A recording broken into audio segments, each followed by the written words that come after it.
இது வரைக்கும் gate kids சேனலை சப்ஸ்கிரைப் பண்ணாதீங்க, உடனே சப்ஸ்கிரைப் பண்ணுங்க. அப்படியே அந்த பெல் சிம்பலையும் பிரஸ் பண்ணுங்க. எங்களுக்கான சப்ஸ்கிரைப். ஹலோ வியூவர்ஸ், இந்திய அணியின் நிரந்தர தொடக்க வீரர்களாக ரோஹித் சர்மா, சிக்கர் தவான் திகழ்கின்றனர். ரோஹித் தவான் ஜோடி சர்வதேச அளவில் மிகச்சிறந்த தொடக்க ஜோடியாக திகழ்கிறது. இந்திய அணிக்கு நல்ல அடித்தளத்தை அமைத்து கொடுத்து வருகின்றனர். தொடக்க ஜோடியாக இதற்கு முந்தைய பல சாதனைகளை முறியடித்து புதிய மைல்கல்களை எட்டி வருகின்றனர். ரோஹித் தவான் ஜோடி நிரந்தர தொடக்க ஜோடியாக திகழ்ந்தாலும் மாற்று தொடக்க வீரராக KL ராகுல் அணியில் இருந்தார். ஆனால் ராகுல் ஒருநாள் போட்டிகளில் அதிகம் களமிறக்கப்படுவதில்லை.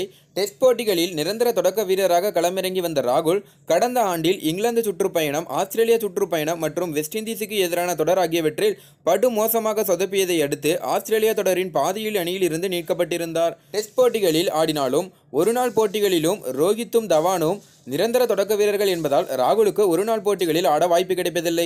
எப்போதாவது கிடைக்கும் வாய்ப்பையும் அவர் சரியாக பயன்படுத்திக் கொள்வதில்லை. இங்கிலாந்து தொடரில் தனது இடத்தை ராகுலுக்கு வழங்கி 3வது வரிசையில் இறக்கிவிட்டார் கோலி. ஆனால் ராகுல் ஏமாற்றிவிட்டார்.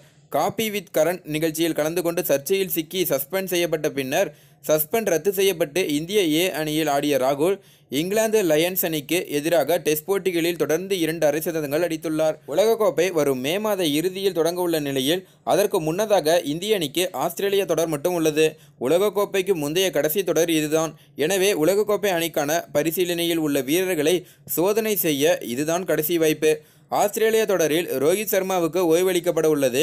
எனவே மாற்று தொடக்க வீரராக ரகானே அல்லது KL ராகுல் ஆகிய இருவரில் ஒருவர் களமிறக்கப்படலாம் என எதிர்பார்க்கப்படுகிறது. இதற்கிடையே இதுகுறித்து கருத்து தெரிவித்த ஷேன் வார்னே இந்திய அணியின் இளம் வீரர் ரிஷப் பண்டை தொடக்க வீரராக களமிறக்கலாம் என்று கருத்து தெரிவித்திருந்தார். ஷேன் வார்னேவின் கருத்தை முன்னாள் ஜாம்பவான் கவாஸ்கரும் ஆதரித்துள்ளார். இதுகுறித்து பேசியுள்ள கவாஸ்கர், ரிஷப் பண்டை தொடக்க வீரராக களமிறக்கினால் தொடக்க வீரருக்கான 3வது ஆப்ஷன் கிடைத்துவிடும். ரிஷப் பண்ட் சிறந்த வீரர். ரோஹித் சர்மாவுடன் ரிஷப் பண்டை சில சமயங்களில் ஓப்பனிங் இறக்கலாம். சிக்கர் தவான் சிறந்த வீரர், அருமையான தொடக்கத்தை அமைத்து கொடுக்கக்கூடியவர் தான் என்றாலும் ரோஹித்துடன் ரிஷப்பை ஓப்பனிங் இறக்குவதும் சிறந்த திட்டமாக இருக்கும். ரோஹித்துடன் ரிஷப்பை தொடக்க வீரராக இறக்குவது எதிரணிக்கு திடீர் அதிர்ச்சியை கொடுக்கும்.